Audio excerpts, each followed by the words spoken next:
Well, thank you everyone for attending today's Talks on Quantum Computing seminar. Today we have the pleasure of having Zhenhuan Liu, who will tell us about no universal purification in quantum mechanics. So Zhenhuan is currently a research assistant in the Yao Mathematical Sciences Center in Tsinghua University. He got his PhD degree from the Institute of Interdisciplinary Information Science in the same university in just this year. He got his bachelor's degree from the School of Physics in Peking University in 2020 and did his PhD on quantum information science, publishing several papers on entanglement detection, quantum learning, error mitigation, and also algorithms, quantum foundations, and some quantum field theory. So Zhenhuan, the floor is yours.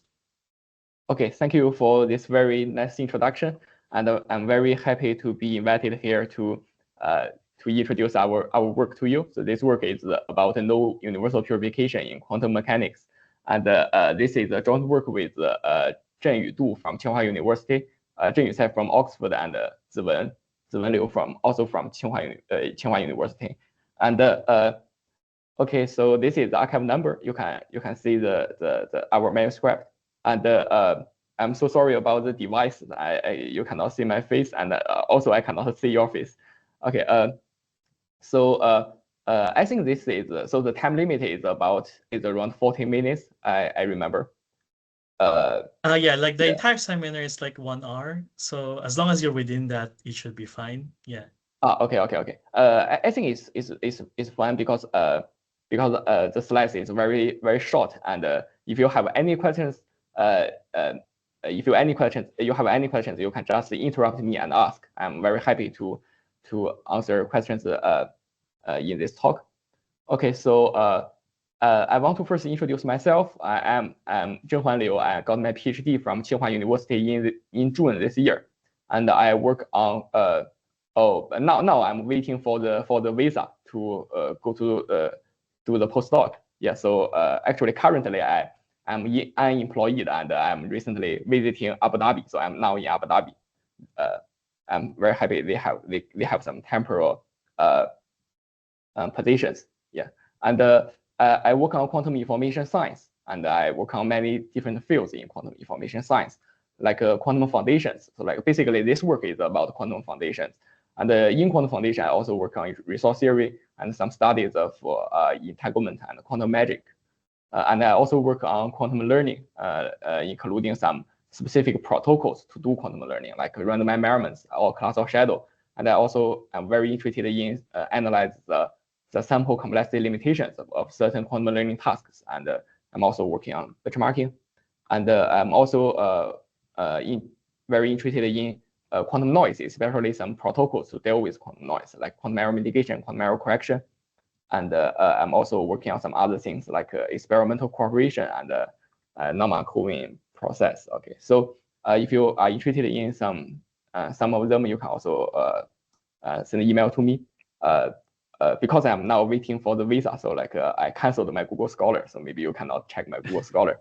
Yeah, but okay. yeah, it's fine. So if you don't mind me asking, so where are you going for your postdoc? I plan to go to you know Ian's Isers group. Oh, okay. Yeah, but now okay. it becomes more and more difficult to get a like German visa. I'm already waited for over 4 months. Yeah. Okay. We have a member from Jens Isers group as well. So yeah, hiccup. Good. Yeah. Okay. Okay. So now comes to the I want to start to introduce our work. So our work is apparently about the purification. So what is purification? I think purification is very easy to understand. It's about resource recycling. Like in our classical world, in our daily life, sometimes we also need to gather some old stuffs to transform them into some new ones. Yeah, but so in quantum world, we also need to do the resource recycling. This is because like we all know that in quantum information science, in many quantum information processing tasks, some objectives, some like quantum states or quantum channels are more valuable than others. For example, in entanglement, in quantum communication, the Bell state is the most valuable resource. And in quantum computation, we think the noiseless gate is more valuable than some noisy gate. Yeah, so in quantum information science, in quantum information processing tasks, we also need to concentrate the resource from more copies to less copies. So this is the purification. So basically, we input many copies of some less resourceful states, and we output a state or a channel that has more resource. This is quantum purification. And because quantum purification is super important and it has been studied for many years, and so we already have many different quantum purification protocols, like the entanglement. So roughly speaking, we can divide all these quantum purification protocol into two types. The first type we refer to the protocols with a fixed output state. Like for example, in magic distillation, the output state is always the Bell state, and in magic distillation, the output state is a T state. Oh, I know, like you have a very good work about magic distillation, and for example in channel coding, our target is to input many copies of the noisy channel and to output a noiseless identity channel. Yeah, so these tasks are all they all have a fixed output state or fixed output channel. Yeah, so you can think about it. If we don't have any restrictions, actually these tasks are very easy, because the output is a fixed state or fixed channel. If we don't have any restrictions on our operation, we can just prepare a channel, that the channel is a replacement channel, and no matter what state you input into it, it just output the target state of this task. So this is super easy. But unfortunately, when we are considering this kind of purification tasks, normally we have some restrictions on our operations. For example, when you are doing quantum distillation, normally you are when you are considering entanglement distillation, normally you are doing quantum communication. In this case, only the LOCC operations are allowed. LOCC means local operation and classical communication. Well, if you are doing if you are considering of magic distillation, normally you have a very good stabilizer code, and in that code only the Clifford operations are cheap. So you can only use Clifford operations to purify magic. So until now, it is already very clear that if you have such kind of restrictions on your operations, then this purification tasks have some fundamental limitation. And there are already many works analyze this problem from the viewpoint of quantum resource theory.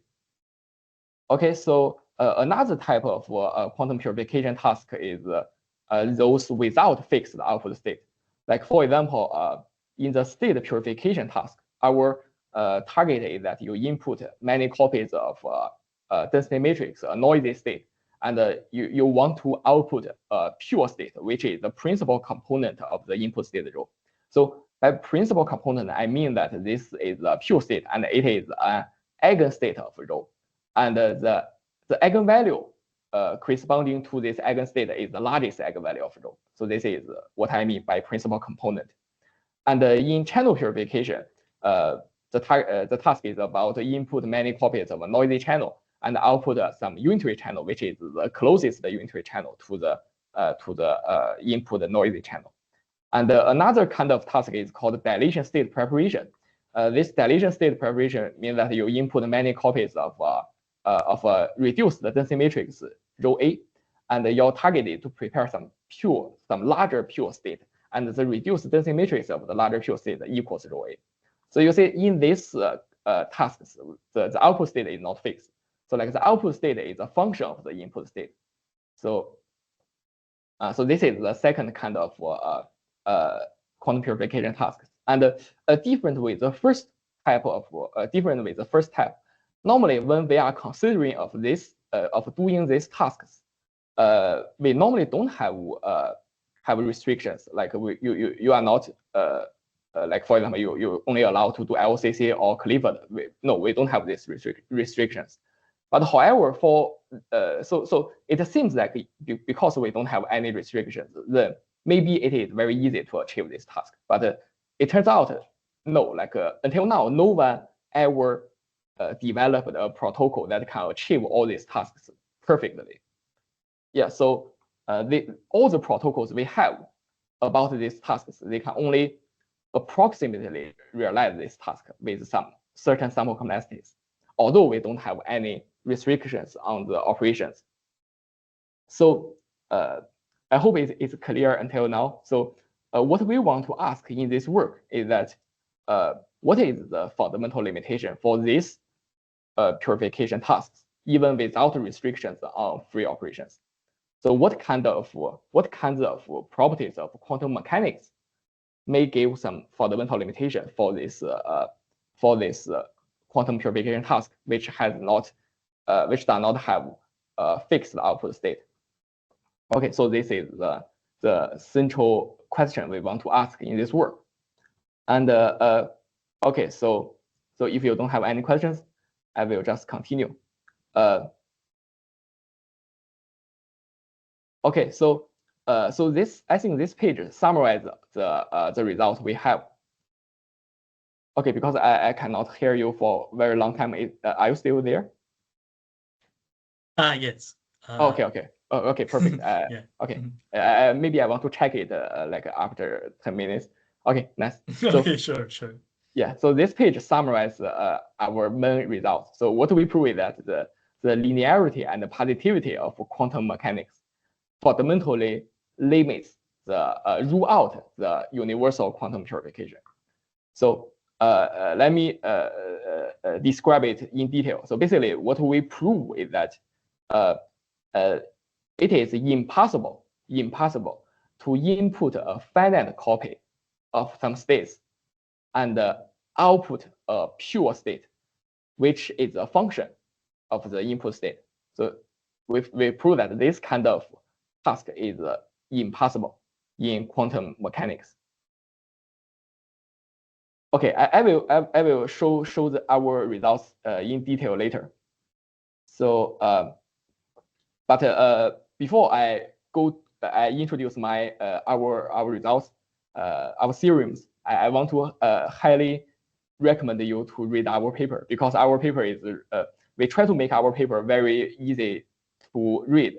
So it is super short. Like so the main text, we only have 3 pages in the main text, and there are only 2 pages in the appendix. So totally, this paper is only have less than 5 pages. So it is very easy for you to read.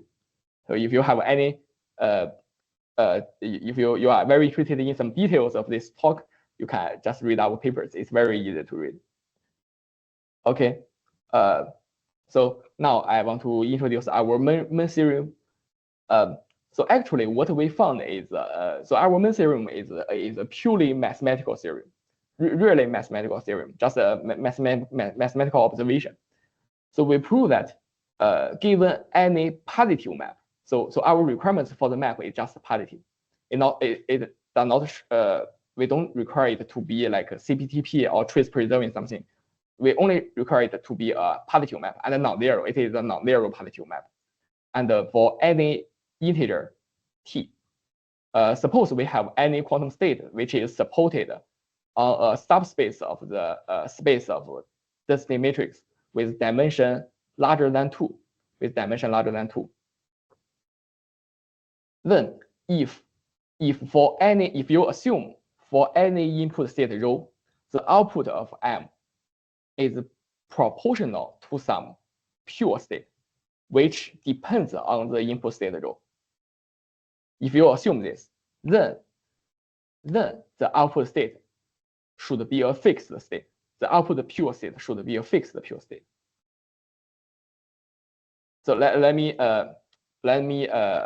restate it. So basically, if you assume for arbitrary input state rho, for arbitrary input state rho, the output is a pure state which depends on the input state rho, then the output is actually a fixed pure state which does not depends on rho. depend on rho.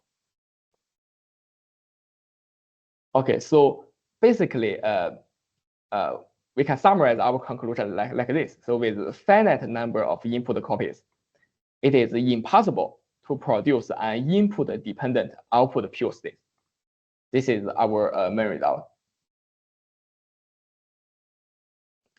Okay, do you have any questions? So this is error-free, right? So yeah, this is error-free. I will introduce the robust version of it later. Okay. Okay, good. Thank you. Yeah, so but do you still require M to be linear? Because otherwise you could just do tomography, right? Yeah, of course, M is linear. Okay. Yeah, so like I told you before, we only use two requirements, two properties of quantum mechanics. First is linearity, and second is positivity. Okay, thanks. Yeah, we require it to be linear. Yeah, so basically, I think this is not, although, like you said, this theorem is only about the perfect purification. Like we require the output state to be a perfectly pure state.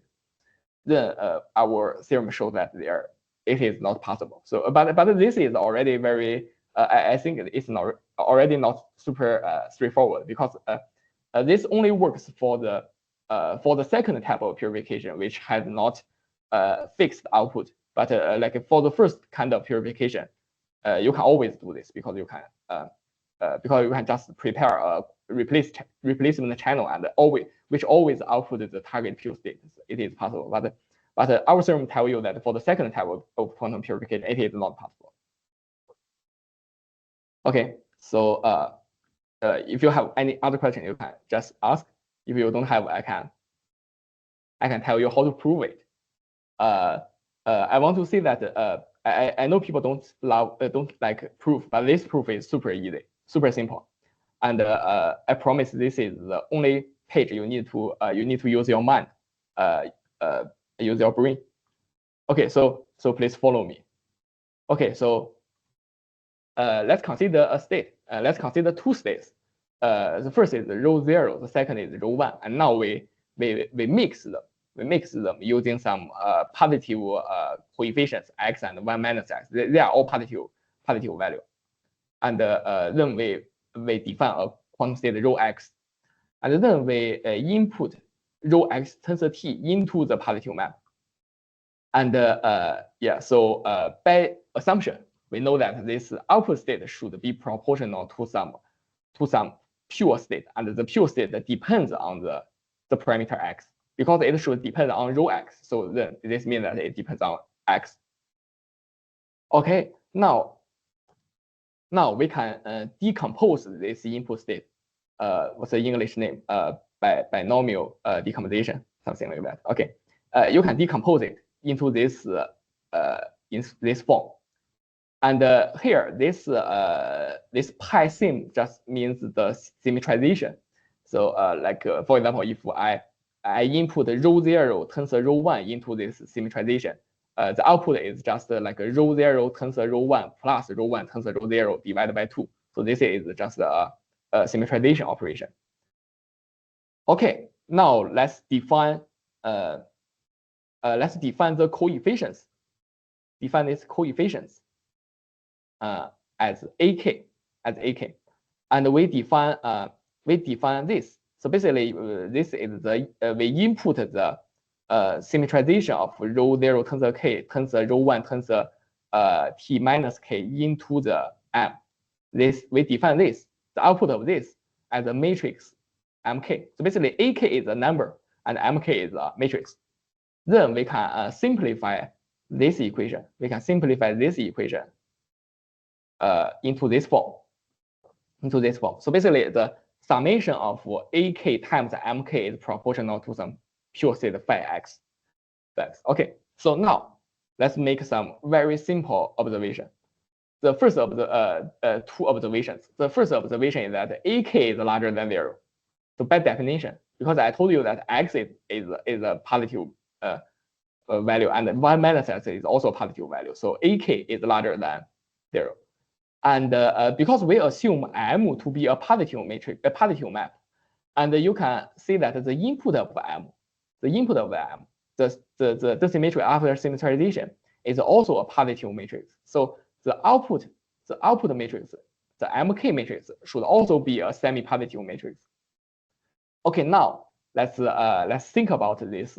Let's look at this equation. Let's look at this equation. So what we have is that what we have in the left-hand side is that the summation of many semi-positive matrix, it is proportional to a pure state, which means that it is proportional to a rank 1 matrix. So the summation of many semi-positive matrix is proportional to a rank 1 matrix. So now we can use a very textbook results. What does this mean? This means that every single semi-positive matrix itself is proportional to the rank 1 matrix, is proportional to phi x. So including M0 and including MT. And M0 is equivalent, by definition, M0 is the output of M with the input of row 1 tensor T.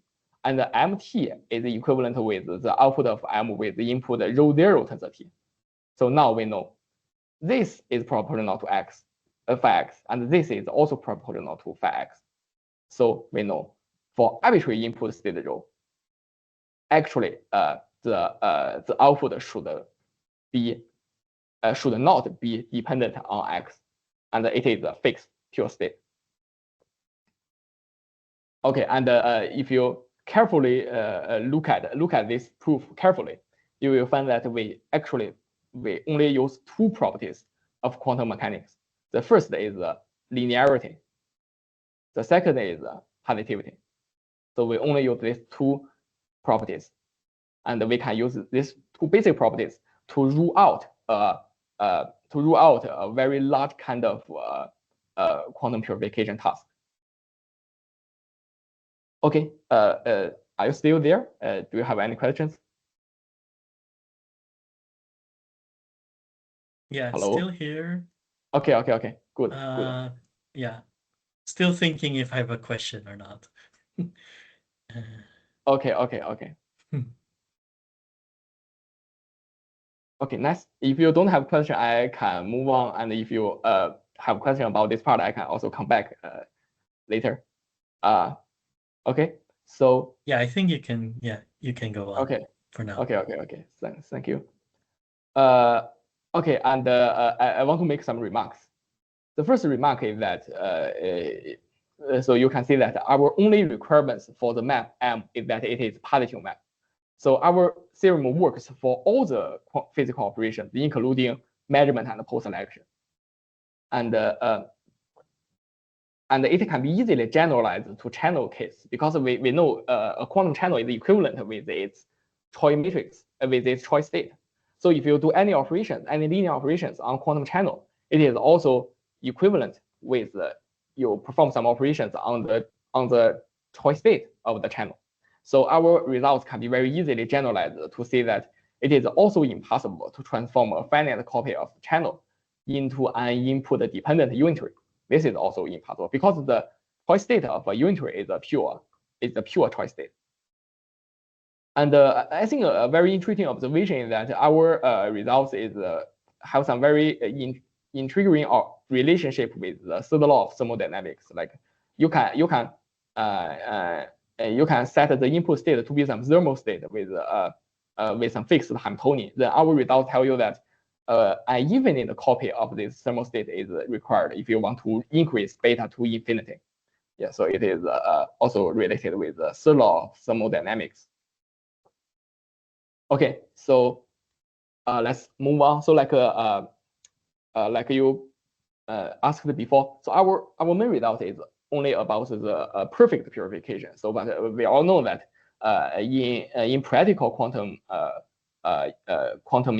purification tasks, normally we don't need to do a perfect purification. If you can do the approximate purification, it's also enough. So we generalize our theorem to an approximate version. So basically now we so now we prove that given any positive trace preserving map, so now we require it to be trace preserving because we want to consider about the sample complexity. If you want to consider the sample complexity, then you need to assume it is trace preserving because you want to make sure that the probability is conserved. And suppose that for any row supported on subspace of density matrix with dimension larger than 2, we now only require the purity of the output state to be larger than 1 minus epsilon. So basically, we only require it to be close with the pure state, but not perfectly close. Then we prove that there will exist a fixed state, sigma 0, such that for all the state row, the output state of the M is very close to sigma 0. So basically, the distance between sigma 0 and the output state of M will be upper bounded by a factor, which is a function of the density of the sample complexity and the distance with the pure state, the epsilon. So what we show is that given a fixed sample complexity, there is a trade-off between the output state purity and the difference of the output state. So you see, actually, this theorem is a very robust version of our first theorem. So yeah, so like if you make epsilon small enough, then basically all the output state of the M map will be concentrated around a fixed state. So it will asymptotically become our first theorem. Okay, but the problem is that because this is already a very general theorem, it works for all the purification tasks. So you see the sample complexity lower bound we derive is a dimension independent lower bound. So it is only a function with the epsilon. But I want to say that in some specific purification tasks, maybe we can have a very large sample complexity lower bound. For example, in the last part of our work, we consider a very specific task called the dilation state preparation. So as I told you before, if we say a state, a pure state is the pure dilation of some state, this is defined as if the state is pure and its marginal is 0. So this is these are two requirements for the state to be a pure dilation state. So basically two requirements. The first is it is pure. Second is its marginal is 0. Okay, so we already know that the dilation state is very useful in like quantum learning and quantum simulation. Recently, there are many works about this field. Like we also work on this. So you can see our former paper and also this paper. Okay, so but however, we show in our first theorem, preparing the pure dilation state perfectly preparing the pure dilation state from many copies of rho is impossible. So now we need to consider an approximate version. So to consider the approximate version, now we relax the two requirements. Like now we only require the output state is close to a pure state. So basically we ask the output pure state, the purity of the output state to be larger than 1 minus epsilon. Secondly, we also don't ask the output state, the margin of the output state to be exactly 0. We only ask it to we only require the distance between the marginal of the output state and the input state 0 to be the distance to be less than some factor eta. Okay, so with these two requirements, we proved that the sample complexity for realizing such a positive trace preserving map to satisfy these two requirements has an exponential sample complexity lower bound. So here, D is the dimension of rho. D is the dimension of rho, and all other things like E, like epsilon, eta, they are all constant. So basically, like in this specific task, we can prove an exponential large sample complexity lower bound. And so because I want to keep this talk very short, so I will not discuss about how to prove this this theorem, and together with the last theorem of the robust purification lower bound theorem.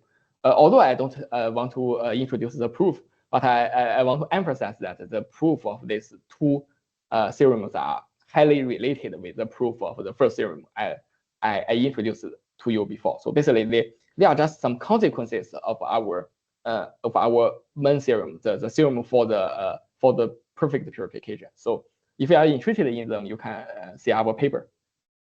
Okay, so now I want to summarize this talk very short. First, I want to summarize some take-home messages. First is that so what we do in this work is that we prove that fundamental limitations exist in quantum purification tasks, and it is impossible to output an input-dependent pure state, and it is difficult to output an approximate input-dependent pure state. And also there are some outlooks, I think, very interesting direction to explore in the future. So like as I told you before, so we use two properties of quantum mechanics. The first is the linearity, and the second is positivity. So there is a very natural question to ask, like, can we avoid this the limitations we found in this work with like virtual operations? By virtual operation, I mean you can do some post-processing on your measurements, and then you can generalize the operation sets from CPTP to HPTP. Then you can go beyond the positive requirements of our theorem. So, but we don't have an answer. We don't. It is very interesting to find some like counter examples to show that if you have virtual operation, then you can break our limitation.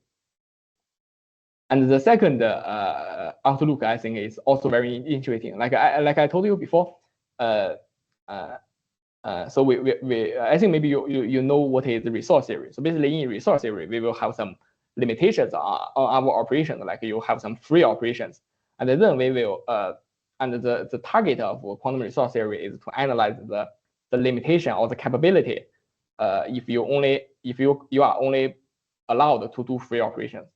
But what we show in this work is that even if you don't have any restriction, you can do arbitrary operation allowed by quantum mechanics. There are also some fundamental limitations.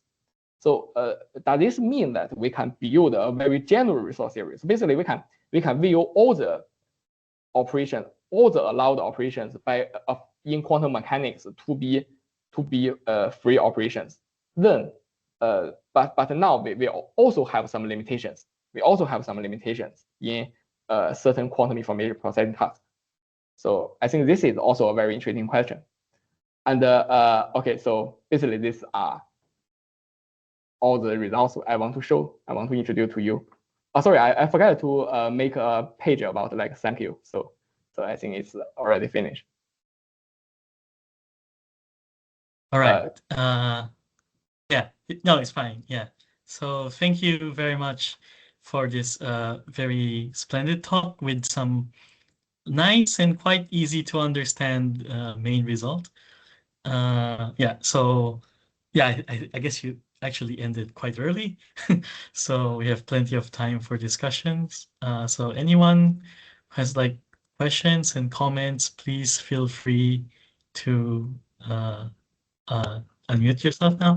Youngchun, you can go first. Thank you. So can you hear me? Yeah, I can hear you. Yeah. So I just have a small question here. So you stress, I think, a fair bit about the finiteness of the number of copies. So, yes. But it doesn't seem like you actually need that in your proof, right? So does it break down if you allow infinite copies? Actually, it is required. Like I do this decomposition. I see. When I do this decomposition, I assume T to be a finite number. Yeah, but I think it breaks down if you have infinite number, because if you have infinite number, then you can do tomography. You can do tomography with an infinite small accuracy, infinite high accuracy. Then now you will get the density matrix of rho. So after you get the density matrix of rho, you can do some classical calculations to find some pure state like the principal component of it, and then you just prepare a principal component. I see. But I think maybe if you consider the infinite number of copies, the case of infinite number of copies is just asymptotic of our theorem, I think. So you expect that it still holds in the asymptotic limit, but then that seems to contradict what you just said, right? Because you can. No. I don't say it works for infinite number of copies. I say it's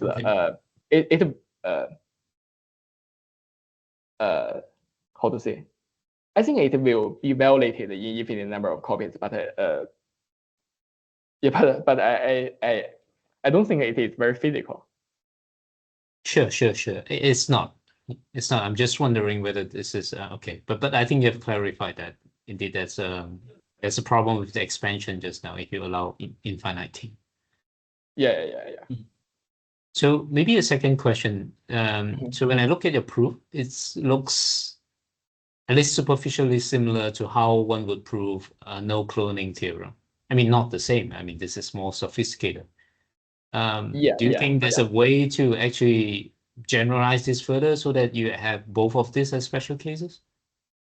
That is a very good question. So actually, so what we want to so this is also the reason why we want to make the paper very short. So because the no cloning theorem paper is also short. Yeah, this is a very good question. Like but the no cloning theorem, the proof of no cloning theorem only requires linearity. Yes. But so actually we tried about how to remove the partitivity requirement. But we failed. So we think about this question like can we only use linearity to prove our results? But it turns out it's not super easy. But I agree with you. This is a very good, very interesting problem to think about. But maybe put it differently. So if you only assume linearity, do you have a counterexample that violates positivity and allows you to do this kind of purification? Yeah, I don't have an answer to this question, but I think about it before. Like I told you in the last part of this work, we considered about like if you have HPTP operations, can you break this limitation? But I don't have an answer now. If you have an answer, you can tell me. I don't. Maybe you can have in the future. Okay. All right. Thanks very much. Thank you. Yeah, I think I can. Yeah, I mean, of course, like it's not so simple, but I can imagine that. Yeah, like you needed linearity and positivity in your proof, so some kind of relaxation of either one is probably sufficient to allow this purification that you want. Yeah, but I'm not so sure how to actually do I think first you cannot relax the linearity. The only possibility is to relax the partitivity, I think. Yeah. I mean, yeah, okay, yeah. Only like in a mathematical sense would you relax linearity, but that's not interesting in some sense. Yeah. So I guess like the question is like what is the minimum kind of relaxation that you need of the positivity that would be sufficient, right? Yeah, you mean like maybe we have some requirements that is lower than positivity. Yeah. I mean, I want to sort of like relax it, but not too much, right? I don't even know what I mean. Maybe instead of positivity, what kind of relaxation can you do here? Okay, but anyway, let me just see if there are other people who have questions, clarification, or just some general comment.